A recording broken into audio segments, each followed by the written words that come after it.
It's time for EdTech Mondays, brought to you by MasterCard Foundation and CC Hub. In our first episode, we set the context for alternative learning pathways and how young people are accessing skills beyond conventional education systems. Today, we take this conversation a step further and we're asking a critical question. Are these pathways intentionally designed to lead to earning and real economic opportunities for these young people? Welcome to EdTech Mondays Nigeria, a platform where we have critical conversations about leveraging technology to improve teaching and learning. Today, our focus is simple but critical. How do skills translate into real economic opportunities for young people in alternative learning pathways? Joining me again on this week's episode are Dr. Fumilayo Doherty, Director at the Center for Research, Support and Grants Management at Yaba Tech, and Chioma Ukpabi, Co-founder and CEO, Sook Technologies. Let's get right into the conversation. Now, we've established, what the skills were, how the skills were selected, and how they've been designed, taking into consideration the unique solution of the learners that we were targeting. Now, we're going to go into discussing, the nitty-gritty, certain elements of designing, the program, especially because we're focusing here on learning to earning, right? And you both have touched about engaging those who are practicing in industry. You've talked about, designing with, people with organizations or those who are in that space in industry. And Chioma, you also talked about the fact that there's an apprenticeship element to, what it is that you also provide. So we're going to talk a bit about that. And starting with you, Chioma, how do you, design your program to ensure that there's that involvement from, those in the industry or those in the space? And what are critical things that you take into consideration in finding apprenticeship opportunities or even finding some of the facilitators, because you're focused on TVET, right? In finding some of the facilitators, who deliver the courses on your platform. This question makes me smile because I know what we went through when we were actually trying to first find the facilitators to build the courses itself bit by bit before we even started looking for the apprentice partners. Now I'm going to start with the facilitators. Initially, we had an open call. We said, okay, you know what, if you have this skill and you think you can teach this skill, apply to be a facilitator for our program. And then a lot of tutors, a lot of people felt like, oh, wow, pay range, let's just go and do this. And they came in and we found out that people understand the skills. Like they know, like when it comes to, if I'm going to use the word they usually say, finish work. Like I know it from A to Z. Like even if I'm sleeping, I can wake up my head, but they don't know how to teach because the teaching is totally different. There's a science to it. You need to teach in such a way that people are following through with you because these are things they're actually learning online. So we decided that, okay, you know what, instead of just bringing tutors to come and do, I know what I know how to do, let me just come and say it to the screen. We had to go through the whole curriculum design. We had to come up with lesson notes. We had to come up with, assess how you want to even do the assessment. We had to make sure that while you're even going through the lesson notes, you're understanding the kind of questions will come together to even put up on the platform for students to ask to, know how their knowledge of whatever aspect of the lessons that they're learning, that they're doing better. So we had to do that. So this actually had to take us through even having to now, prepare the facilitators first to be able to work in line with what students can be able to go through and say, yes, I went through something. Not like I went through a regular platform and I maybe like YouTube to watch a video and I don't really understand it. But we needed to make it look like this is a proper lesson. So most of the tutors, the facilitators, by the time they were leaving, they were no longer living like, oh, I know how to do this. They were living with the fact that they understood how to teach what they know, right? And then by the time we started pairing a lot of learners to some of the people we call the artisan mentors, which are the places where they do their apprenticeship, we also noticed something else again. We found out that the same thing was happening. The same thing we found out with the facilitators was also happening with this apprentice, but they didn't even understand. They didn't know that there was now a modern day aspect to apprenticeship. They just felt like it was just the regular buy coke, buy malts, come, let me bless you, wear your uniform. Hey, they pray. My child is going to go and learn. So they felt it was that. But by the time we started teaching them things about communication, we started taking time we started doing what we call the Sook train the trainer. We started taking them week by week. We look for new mentors. We started finding out that people in some, and those things also gave us insights. We started finding out that people in some areas in Nigeria were so interested in even wanting to learn more about these things. So we started teaching them about communication, how to understand the levels of each of the students. Those things, it required patience, right? It really made us to start seeing that this was not a thing of only even trying to build a product for people to learn skills. We also needed to go back to grassroots, where they are going to go back at the end of the day to, physically be on a point touch with those teachers. Start teaching them some digital tools on how they can even, track the competence of their learners on their own. We start teaching them all those things. And then ever since then, the network is growing, right? But I'm just seeing that excitement level where before students would tell you, I didn't even know what I was doing there, even though I was putting up on my apprentice logbook what I'm doing, to now saying, oh, I now understand what I'm doing. Today I was able to knead the needle properly. I was able to knead the dough well. In fact, this was the only thing I did today. Not that I needed the dough. And tomorrow, that student that needed dough, that does not even know how to allow the flour to rise, is now the one making a cake.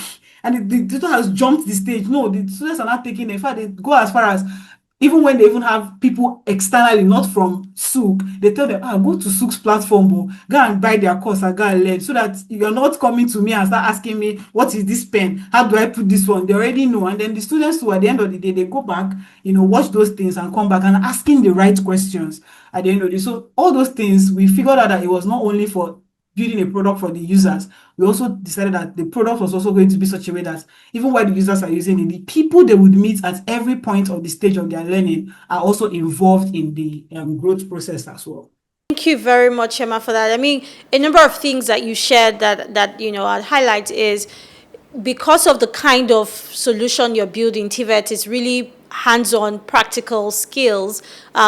You had to find facilitators or who had these skills, but those facilitators might have the skill, but it's a completely different ball game to teach. I remember here we're trying to empower these young people with the skills, and so there was a lot of work you had to do to prepare the facilitators and the artisan mentors, like you call them, to be able to support these learners through the process. Thank you for sharing that. And Dr. Doherty, I think there were a few things you mentioned in your own comment that is similar to what Chioma has said. So talk to us a bit more about key things that you had to do to bring industry into this, and the support you also had to provide to them to make sure that your training program could really deliver quality learning to the girls. It has to be a win-win situation, actually, because the industry we are bringing in want to see what is the gain for them, and the gain for them was the capacity building that I talked about. We trained them thoroughly in a lot of things. The National Skills Qualification Framework that I talked about, which was the curriculum we used, we did that because we wanted to give the young girls certification that was recognized. And the level 2 NSQ was what we used. And at the end of the day, we gave many of them that certification. I know that certification is competency based. It is about what you can do, not the exam you can write. So we gave our program was more like a formal apprenticeship. She talked about the old apprenticeship, go and buy cocoa, go and buy. Yeah. So from the beginning, we told them, this is not it. The young girls are coming, and this is what, there was a structured time. The time they are coming, this is what you are going to be teaching them. Each week, there was, lesson for them. And we also we co-developed the learning resources with the master, with the industry. So that was what they used. And like I said, the prevention of sexual harassment was key because we're dealing with young girls. And for two of the skills, phone repair and computer repair, we had about 1 or 2 female mastercraft.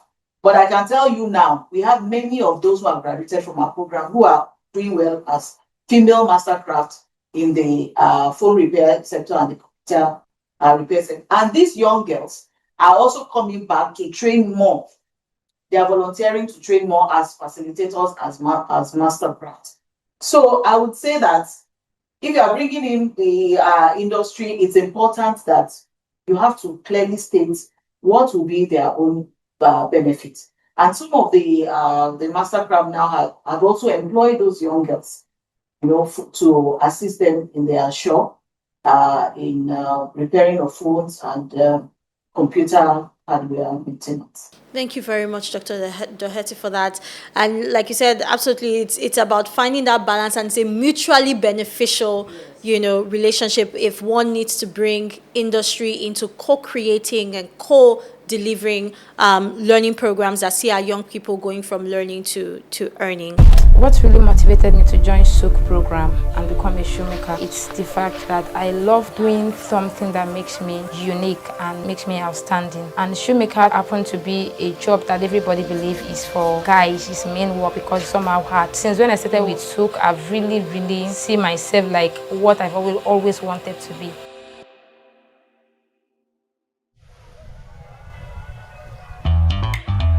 My name is Blessing Okon. I'm the founder of B27. B27 is a brand that deals with all kinds of leather work, including shoes, belts, and bracelets. Before I found SUWK, I was working in Federal Radio Corporation of Nigeria as an office assistant, and I was also schooling. So back then, the work was not really giving me the time to school and work.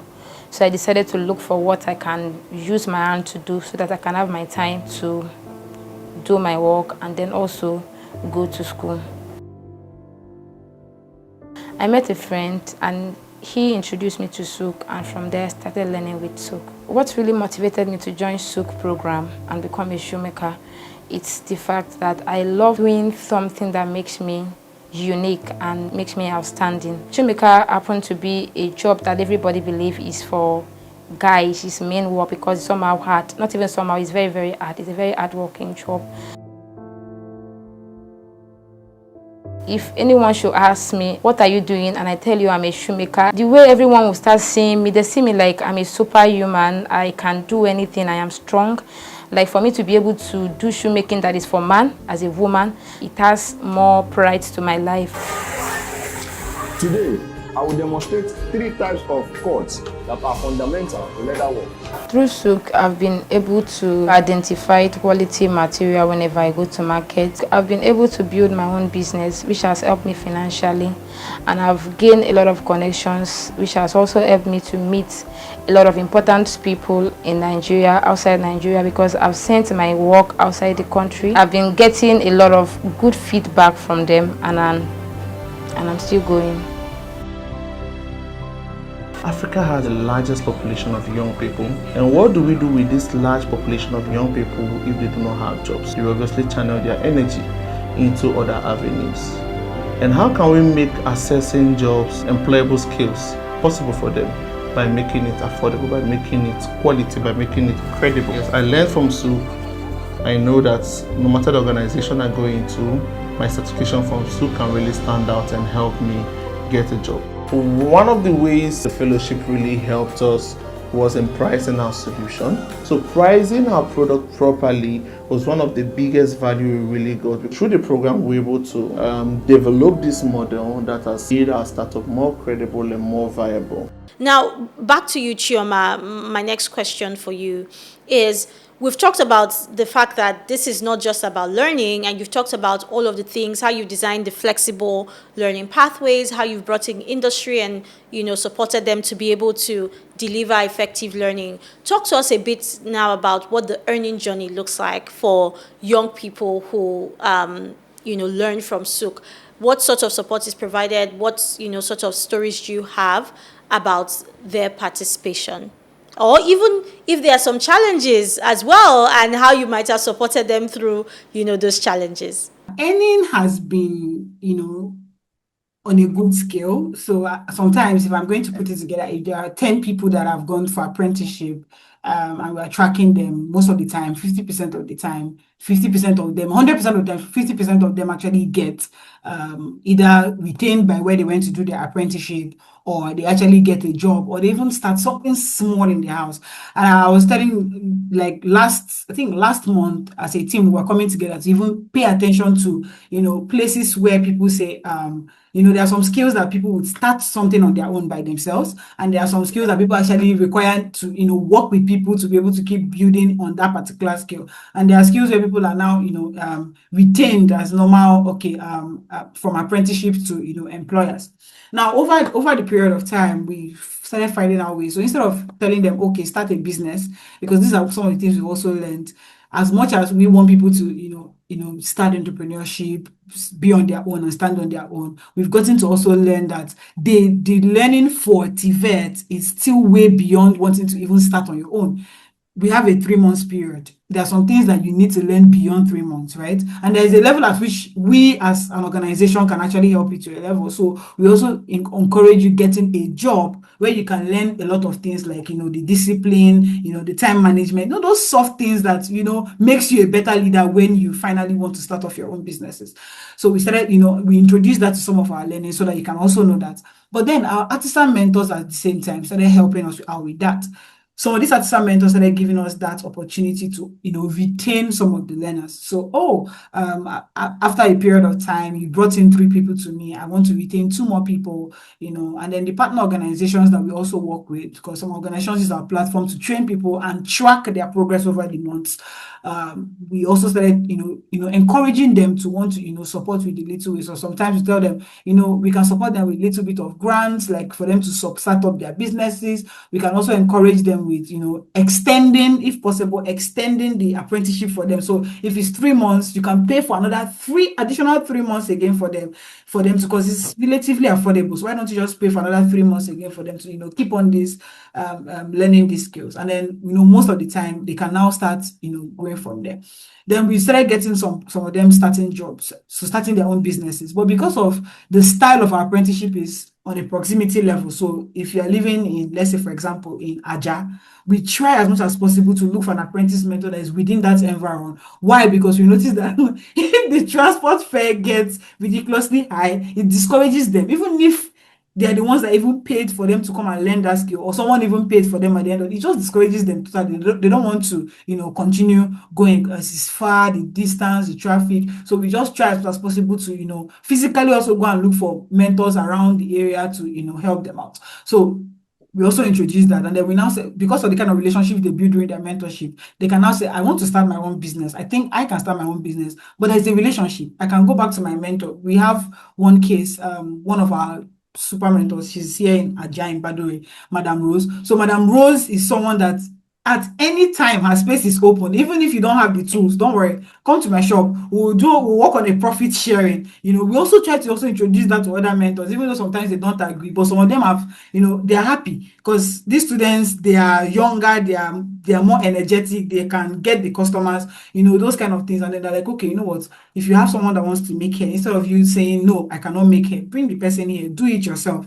You also have, elder people that can help you out with, the corrections you need. When you're done, this is what the fee you're going to pay, and then you can now continue. So those has been the way we've tried to, make sure that the integration to whatever level you're going, whether it's through keep on working in the setting where you're going to, or starting a business, is just seamless. So we try as much as possible to encourage everybody in the chain, the ecosystem that we're working with, all stakeholders that work with us, to make it very seamless. If it's not the partners, it's also the mentors. If not the mentors, even we as an individual, we're also making it very easy for you to seamlessly integrate and not say, I've learned the skill and that's the end. I've learned the skill and I've gone into a job. I've learned the skill and I've also been able to start making money from it, whether it's from my house or from my mentor's place or something. Those are very interesting points that you've raised there. There's a category of the learners who get retained by the mentors that they work with. There are those of them who go on to find jobs. There are those of them who start their business. And there's a very interesting model in between as well, where they're starting their own thing, but they're leveraging the infrastructure that their mentors have, and there's some sort of profit share there. And thank you very much for sharing. Dr. Doherty, I think there are certain things that Chioma also said that is similar to some of the things you've mentioned. So perhaps you can share a bit more as well about, how your young girls in the program transition to earning. What are the different models? What success stories have you seen? Okay, so we have a lot of success stories, and we are being intentional about the pipeline. So we train, the mentors are there, the mastercraft, we ourselves, the facilitators, everyone supporting these young girls. And she talked about transport. That was also one of the things that we supported the young girls, gave them a stipend for transport. So there was no complaint about, oh, I didn't have that. So the transportation was there, and we established the All Girls Tech Hub, Yaba Tech. So that hub still has internet, power is 24 hours. We just ensure that the environment is quite different from the environment of the normal academic setting we had in Yaba Tech. It was really conducive. So then we also ensure that after giving them the toolkits, we handed them over to the mastercraft. Okay, if you don't have money to set up because for phone repair, you just need a small table actually. You don't need to go and start renting a big shop. Yeah. But we just try to speak with the mastercraft. Please just accommodate them. Give them that small space, and then just help them. So, and many of them agreed. Many of the mastercraft agreed, and some of them didn't even have the certification that we're giving the girls, and they were saying, "Oh, please, we are also interested in that." So, if that would be a benefit for them, so they're willing to also support the girls in whichever way that we ask them to. So they give them support in that. So some of them just accommodated them in their shops. The girls are, earning money. And then, like I said, some of the secondary schools that we had some of our beneficiaries, they had to integrate these skills in their curriculum because they didn't have that before. Okay. They saw how their secondary school girls were repairing phones, repairing laptops. So the principal, some of them told us that, please, we want to include this in the vocational skills. And they did that. So many of the girls that graduated from our first cohorts were sent back to the secondary school. They say, oh, please, let us have them. And they are paying them. And even the subsequent cohorts, we engaged some of the, the very good ones. And we are also paying them. And some of them that their parents could set up something. We had a story of a young girl that the mother was selling her book. And, she could not even speak English. But initially she didn't know how to do anything but at the end, she could repair. So it's all about the skills. Today, on this week's episode, we've heard how alternative skills pathways from TVET to apprenticeship to digital and soft skills can translate into real economic opportunities for young people. But while skills matter, we've learned that income is the true outcome. So the question remains, how do we ensure that learning consistently leads to sustained livelihoods?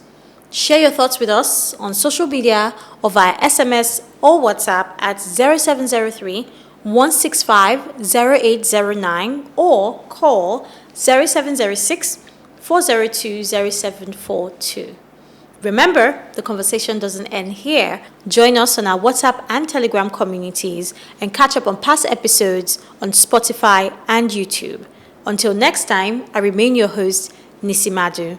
Bye for now. Tech Mondays, brought to you by MasterCard Foundation and CC Hub.